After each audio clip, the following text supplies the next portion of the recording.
What's up, ladies and gentlemen? This is AJ of the DFS Whisperers coming to you with a video for this Wednesday evening NBA slate.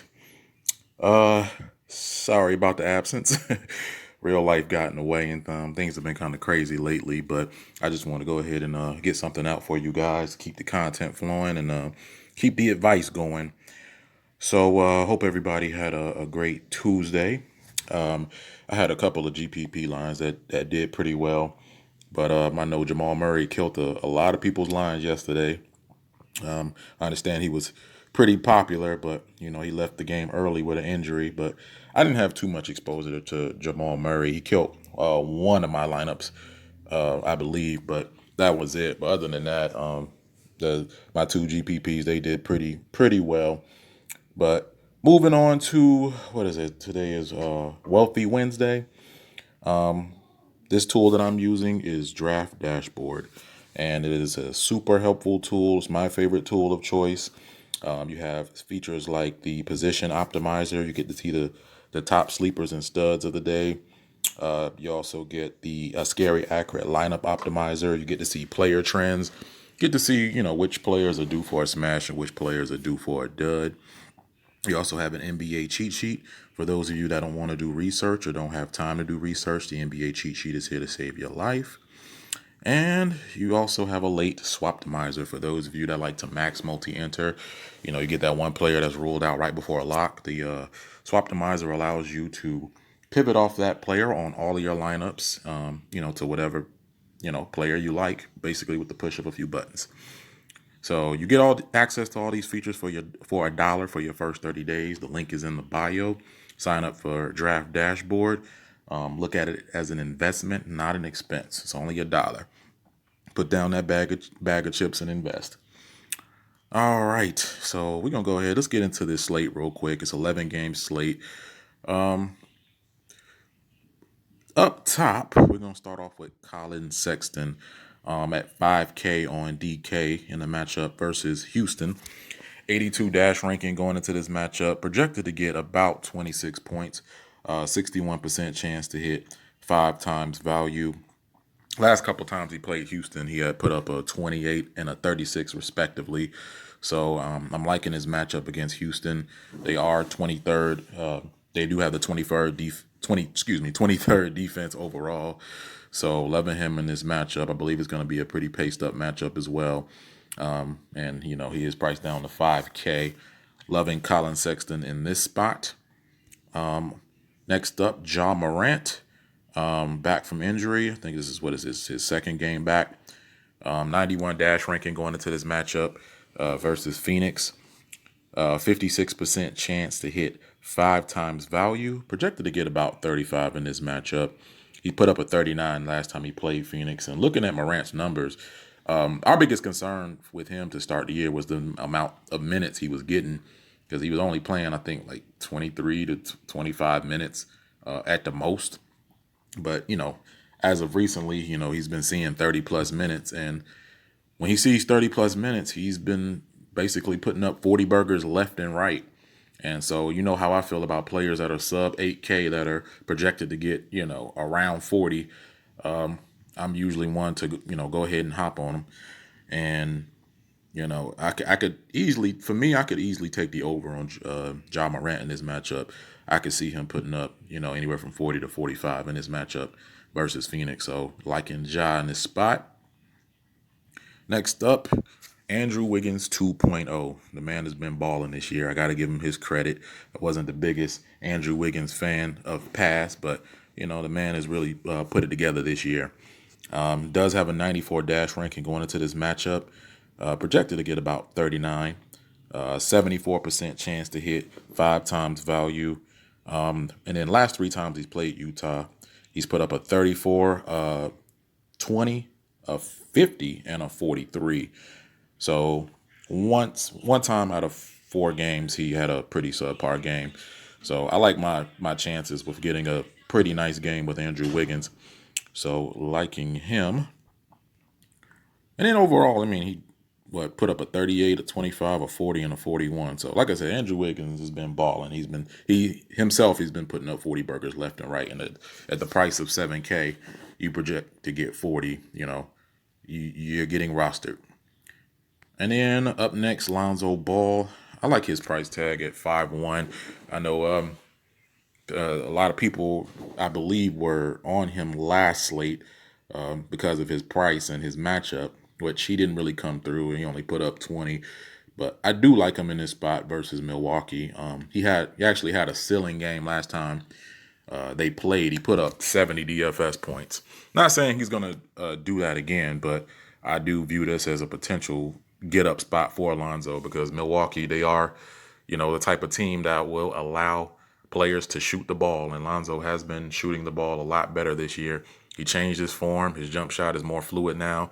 So if he can get some 3-pointers going, he could easily, exceed value and hit that 5 times value and go actually above, in my opinion. He's projected to get 24, but I'll take the over on that.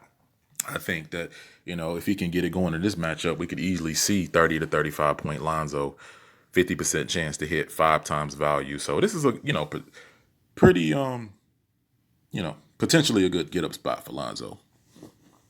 Next up is Bojan Bogdanovic, 99 dash ranking, projected to get about 31 in this matchup versus Minnesota, and 61% chance to hit 5 times value.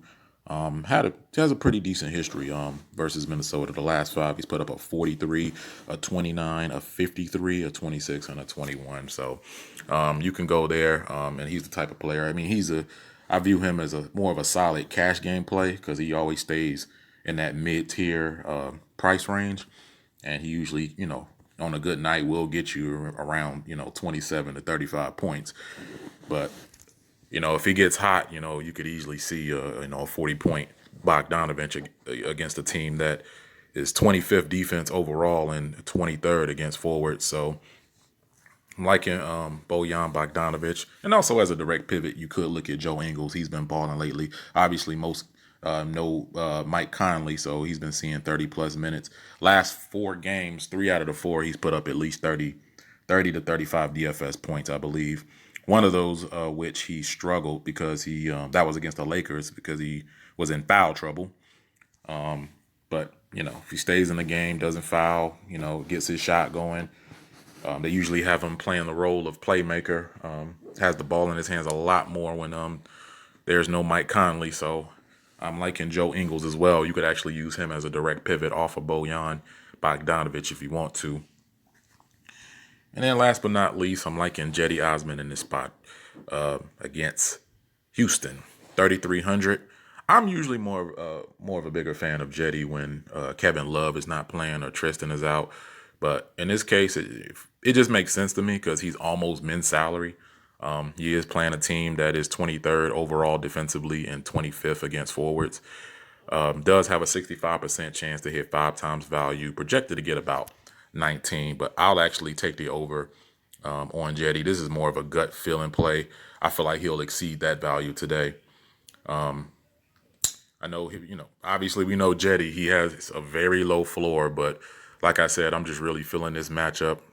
And, in DFS, you can't be scared to, go for those gut feeling plays, but I feel like this is going to be a really good game. This game just screams Cedi to me. And so as of right now, guys, those are my picks. And there was somebody else I think I wanted to honorable mention for value. I can't remember. I might have to put it in the comment section. But that's it for today's video, guys. Appreciate you guys watching as always, including those of you that are viewing this for the very first time. So shout out to all of you. Make sure you hit us up on our socials, Twitter at DFS Whisperers, Instagram at the DFS Whisperers.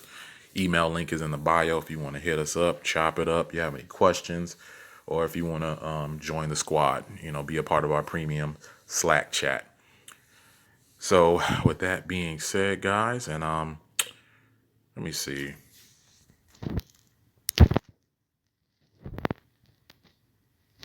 Let's take a look at Prizepicks.